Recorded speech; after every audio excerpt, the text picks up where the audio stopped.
Okay, hi everybody. Today we are here with Dr. Evan Nadler. Super excited about this spotlight and can't wait to share his story with all of you.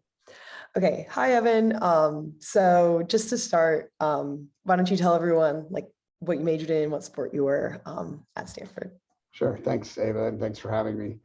Yeah, so I am a former biology major, or I guess I was a biology major at Stanford. I finished in 1991. I played men's soccer and have had a long and somewhat interesting journey since then to where I am now. Yeah. And so then majoring in biology, did you kind of know that going into Stanford, or was that something you figured out while you were there? So I guess, one of the questions that came up again long ago was hum bio versus bio. And I don't even know if those two options still exist at school, but They still do. It's still a debate. Okay. So I was always interested in going into medicine, or I should say I went into college thinking I was going to go into medicine, but I had a lot of hard science interests. I actually tutored physics for the athletic department to other students, to other athletes at school. I think I tutored calculus as well. And that's one point that I was going to be a math major, and another point thought I was going to be an engineer or an engineering major, but always with the backdrop of somehow meshing that with medicine until, frankly, school got too hard and I just copped out and was a biology major. But I was biology as opposed to human biology because I did want to take, again, I don't know the numbers anymore, but back then the physics 50 series was for the more hardcore math people, and the physics 20 series was for the less hardcore math people. And I always took the more hardcore option at each turn.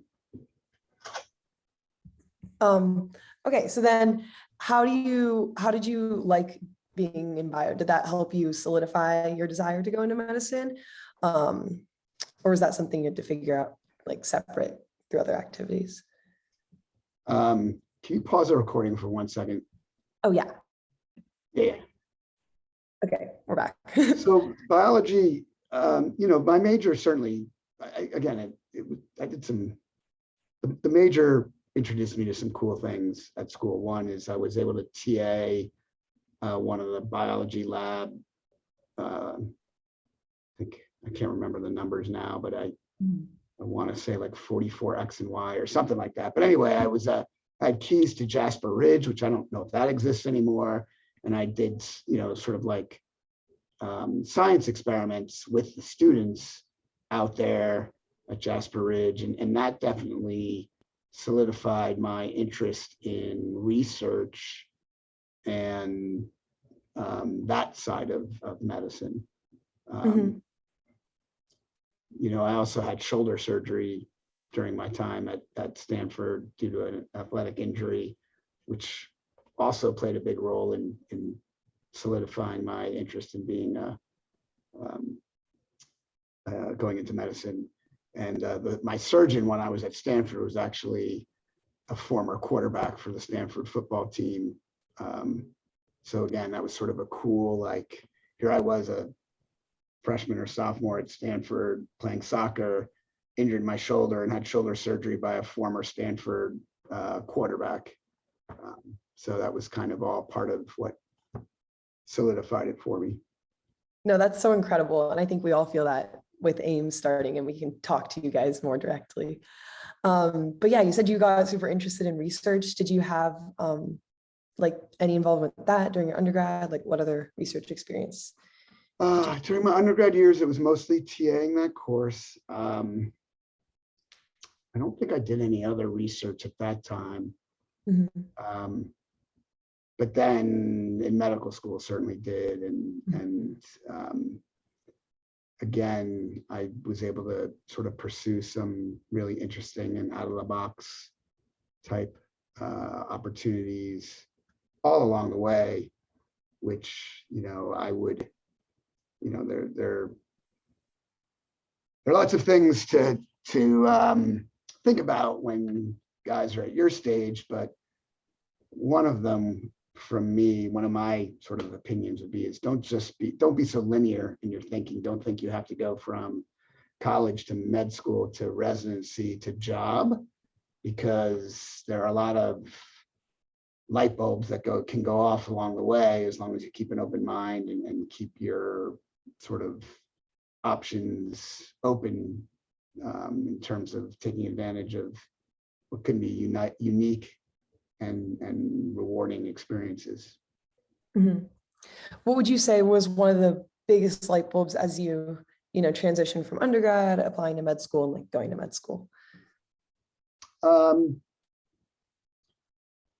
So I wouldn't say there were that many light bulbs between college and medical school. Mhm. But in medical school, one of one of the first things you take as a first year medical student is anatomy. And that sort of definitely, I was always thinking about being a surgeon. At that point in time, I was thinking about being an orthopedic surgeon, which would be my guess is what a lot of folks who are in the Ames group are thinking they want to do. But then I went to Nairobi, Kenya with my anatomy professor and another student for the summer between first and second years, and spent that time dissecting the necks of giraffes and learning the arterial anatomy of the giraffe, which started to make me think about working in emerging regions, and then B, there are organs outside of the orthopedic organs that may be of interest to me. And then ended up changing from orthopedic surgery to thoracic surgery to pediatric surgery, all during med school. Yeah. And what do you think was like through med school, what was like the hardest part for you? Not being in California anymore. No, yeah.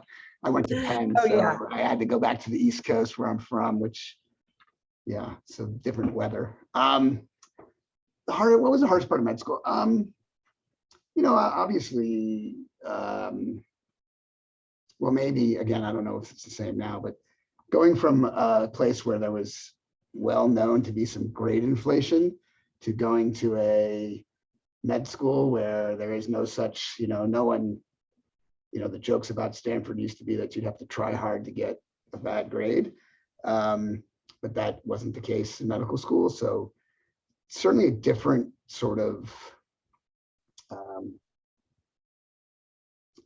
different level of competitiveness. Maybe that's the thing, is that, at Stanford, I think people, at least in my time there, I found that people were competitive, but mostly they kept it to themselves. But medical school, at least for me and back on the East Coast, maybe it was a little bit more obvious that everybody was gunning hard for the best grades, and everybody was very focused on achieving their goals. Yeah. And then what do you think was like the most helpful thing that got you through that? Well, I think reminding myself, and same thing for all the folks who might be viewing this, is that obviously if you are capable enough to commit to a Division I sport, all the hours that are required to be expert in that sport, and you can still get your studies done and be equally as capable in the classroom, that means that you have a boatload of natural talent and gifts. And so, whenever the times would get tough, you just remind yourself that, look where I came from, look at all that I've accomplished so far. There's no reason I can't clear this next hurdle.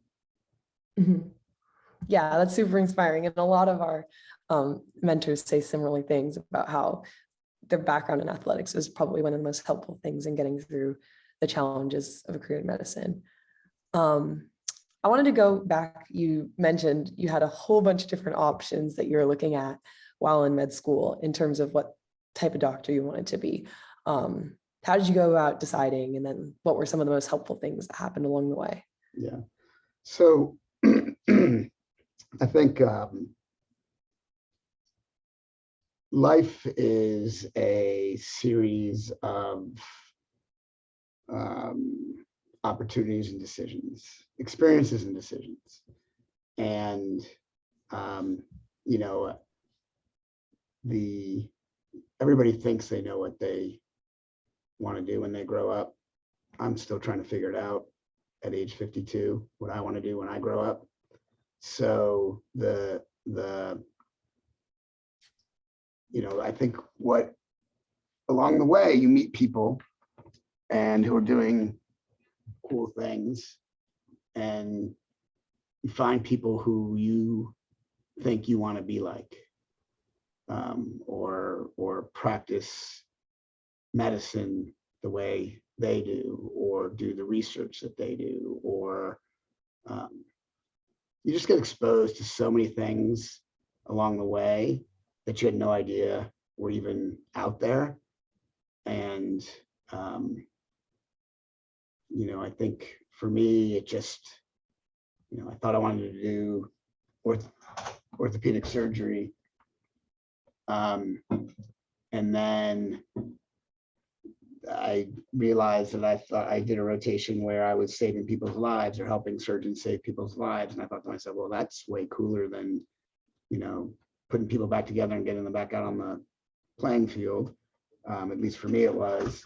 And then I thought I wanted to do lung surgery and heart surgery, and got exposed to doing those things actually in children. And I thought again, well, that's way cooler than adults. So it just, having at least an open mind enough to sort of see the opportunities as they come along, and then reassess whether or not they fit for you.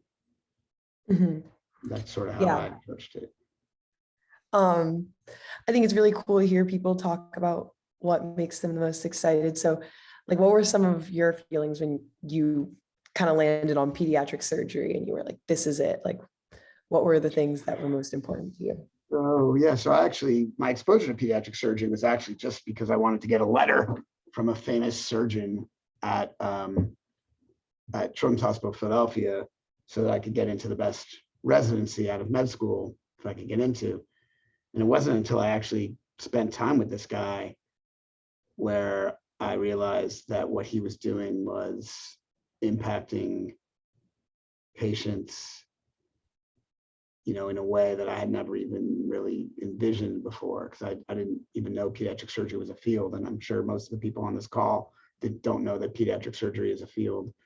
And, I was watching newborns get their esophagus reconstructed and thinking to myself, holy moly, this has just changed the life course of this newborn baby for, 60, 70 years or more.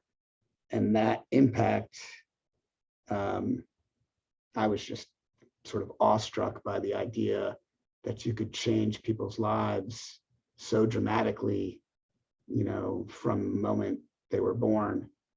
And, they're sort of children, babies are like the true innocence, where, that baby did nothing to deserve having an esophagus that wasn't connected. And, these surgeons went in there and put it all back together and allowed this baby to eat, which, is again, sort of like a awe-inspiring thing to be able to do for someone. Yeah, that's absolutely incredible. So you went in just looking for a letter of rec, and then you decided that you really wanted to do pediatric surgery. And then how did you, how was going through residency in that process now that you had like decided, this is it, this is for me? So as you guys probably know, there's a match process for residency, and you don't actually get to necessarily choose where you end up. You had to sort of, it's sort of like almost like an arranged marriage. And so I ended up at Cornell in New York City. And it's actually a place that wasn't and still really isn't known for pediatric surgery, which was okay with me because, again, I wanted to make sure that that's really what I wanted to do. So I was happy to be at a place where the strengths of the surgery program were actually outside of pediatric surgery. And while there, I did realize that I didn't love some of the other fields in surgery. I didn't want to do vascular surgery. I didn't want to do cancer surgery. I really did want to do kids. And, obviously everything you learn in general surgery is applicable to pediatric surgery because pediatric surgeons are sort of they're the general surgeons for children, but different than adult general surgery. In pediatric general surgery, you operate both in the chest and in the abdomen. And that was very appealing to me as well, to be able to operate on anywhere I wanted to in the trunk. That was the one part of my sort of career where I didn't sort of take an unexpected turn. I went into residency thinking I was going to be a pediatric surgeon and left still thinking that.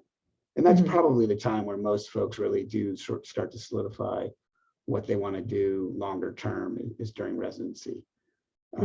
So I tell people, don't stress out that you don't know what you want to do with your lives at, in college or even in medical school, because you really have no idea. You have no idea what you're getting into until you start to get into it. So it's definitely, I think, useful to keep an open mind,